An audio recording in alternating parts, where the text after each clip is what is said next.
serbisyo, no? Surpresang drug test naman sa matataas na opisyal ng Mimaropa. Pinangunahan daw ng Regional Director ng naturang rehiyon, si Romel Madrigal sa report. Kasarang Romel, ibato mo. Pinangunahan ng Regional Director ng Mimaropa ang surprise drug test sa mga matataas na opisyal ng PRO Mimaropa sa Camp Brigadier General Epigenio Navarro, Calapan City sa Oriental Mindoro. Ito yung pang paigtingin ng Internal Cleansing Initiative sa loob ng PNP na pinamumunuan ni Regional Director Police Brigadier General Joel Doria para sa matataas na mga opisyal ng PRO Mimaropa sa isang surprise drug testing sa patawag na command conference na ginanap nitong Miyerkules. Hindi pinalam ng on-the-spot na drug test na naglalayong ipakita ang mahigpit na pangako ng PRO Mimaropa sa pagpapanatili ng pinakamataas na pamantayan ng integridad at profesionalismo sa loob ng organisasyon. Sa isang pahayag, diniin ni Police Brigadier General Doria na ang pagsasagawa ng nasabing surprise drug test ay lubos na sumusuporta sa internal cleansing program ng PNP na nagpapatibay sa matatag na paninindigan ng PRO Mimaropa laban sa mga illegal na droga. Ang inisyatibang ito ay binibigyang diin ang hindi natitinag na pangako sa pagtataguyod ng mga prinsipyo ng transparency, pananagutan at integridad sa loob ng kanilang organisasyon, dagdag pa ni Doria.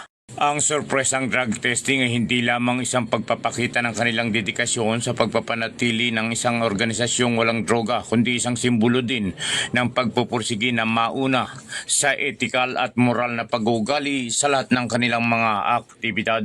Nilahukan ng 42 opisyal ng PRO Mimaropa ang nasabing aktibidad na pinangasiwa ng Regional Forensic Unit Mimaropa sa pangunguna ni Police Major Anthony Vigilla, Admin PCU RFU 4B. Mula sa Timog Katagalugan, ako si Romel Madrigal nag-uulat sa DCRJ 10 AM, ang Radyo Bandido TV.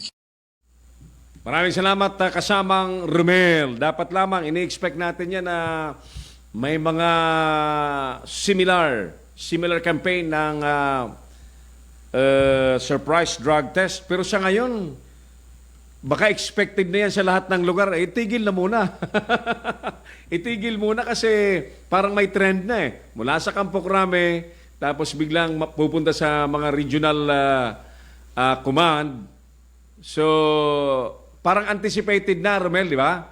O, maganda niyan, ilaylo muna ulit. Laylo muna. Then, pagka medyo waki-waki na naman ang mga pulis, saka natin ibanat ulit yung surprise drug test, mga suki.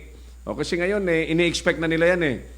So, yung may mga ginagawang kabalbalan dyan, medyo medyo iiwas yan doon sa surprise drug test. Samantala,